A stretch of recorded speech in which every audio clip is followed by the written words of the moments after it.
Good evening, everyone. My name is Katrina Chapman. Today is December 13th, 2020. Today we are going to be going over gene mapping.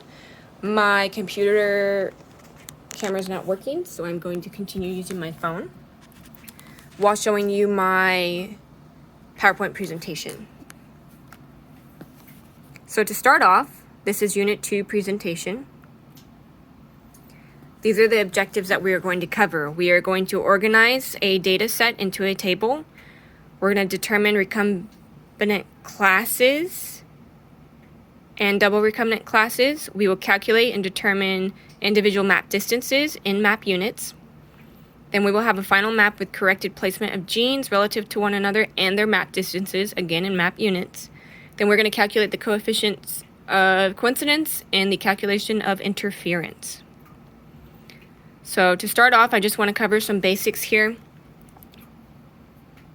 Recombinant configurations of alleles are ones that can only form if a recombinant event or crossover occurs. So when we say recombinant classes, we're talking about the crossover classes or crossover groupings. So this is going to involve three different groups. We have the non-crossover group, basically means there's no crossing over. Double crossover group, where there's crossing over happening twice, and then a single crossover group. From here on out, everything will be abbreviated as NCO, DCO, and SCO. These are the steps we're going to follow to finish our gene mapping. Step 1, we will determine the groupings or crossover categories. Step 2, we will determine the gene arrangement. Step 3, we will determine the distance between the genes.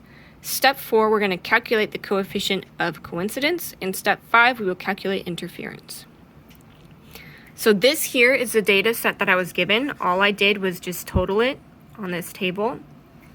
And then I went ahead and organized everything into their groupings. So we have our single crossover group. We have 2 of them. How do we know it's single crossing over? Because if we look at this table here, the lowest numbers, so 100 and 140, are going to be your double crossing over numbers. So we have our double crossing over numbers here. And then the highest 2 numbers, 1340 and 1362, those don't cross over. So those are your non-crossover groups. So then the remaining groups are going to be your single crossover groups. So I went ahead and sectioned them off, and then I have each total here because we will need those later. So next, we are going to determine the gene arrangement. So in order to determine a gene arrangement, you have to sit and actually look at the possible arrangements that are available. So we have ABC and then plus, plus, plus. That's going to work for any of these arrangements, but there's only 3 different possibilities. So it's going to be ABC where B crosses over twice. We would see that by looking at our double crossover group. So if your double crossover group has a B and 2 pluses in any form, then you know it's possibility 1. If we look at our double crossover group, we don't have a B++. We have an A++. So possibility 1 is not going to work. We look at possibility 2, it's ACB. C crossing over twice, so that would mean that we have a C++. We do not have that. So possibility 2 does not work. That leaves us with possibility 3, BAC. So the A crosses over twice. So we would have A++ or 2 pluses and an A in the arrangement. We see that here in our double crossover group. So we know that our possibility is 3. So then I already went ahead and rearranged everything following the BAC. So everything is rearranged here from their original categories. So all I did was switch around the letters. The number values are not going to change. And then each group is still going to remain the same. So all you're doing here is just switching the letters around. Keeping it simple. Okay, so then we still have our corrected gene arrangements, but now we're going to determine the distance between the genes. In order to do that, we take our total number and we divide it by our overall total number. So remember that 5742? We're going to use that here. So we have our total for our non-crossover group divided by our overall total of all the groups. That gives us 47%. Our first single crossover group total was 820. That gives us 14.3%. That's your crossover between A and B. The next single crossover group is 1980. Divide that by 5742. We get 34.5%. That's our crossover between C and A. And then we have our double crossover group. The 240 value divided by 5742 gives us 4.2%. So that's great. We have all these values. Now we have to figure out the distances between B to A and A to C. Remember, this is our gene arrangement. So these are going to be our distances. So we have our crossover between A and B. So here, your A and B.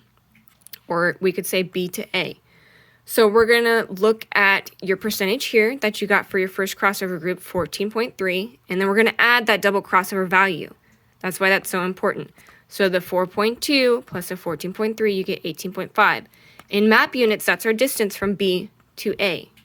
Now to find A to C, we look at our second crossover group, the 34.5%. We're going to add that 4.2. We get 38.7. That's our distance in map units from A to C. So that's our distance between our genes. Keeping in mind the distances we already calculated, and then our observed double crossover percentage from earlier, we're going to use those values to calculate our coefficient of coincidence. So these were in map units, 18.5, 38.7. We need those values in decimal form, so we just take them and divide them by 100 to get those values.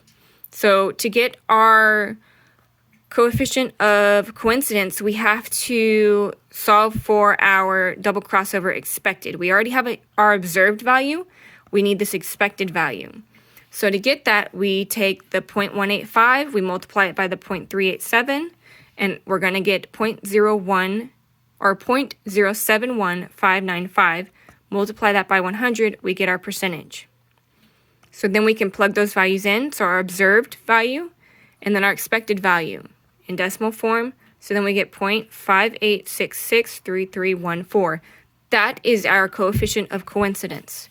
We're going to carry that over to the next step because our coefficient of coincidence is needed here to solve for our interference. So our interference equals 1 minus our coefficient of coincidence, which we carried all those values over from the last step. So 1 minus 0.58663314 gives us our interference value, 0.41336686.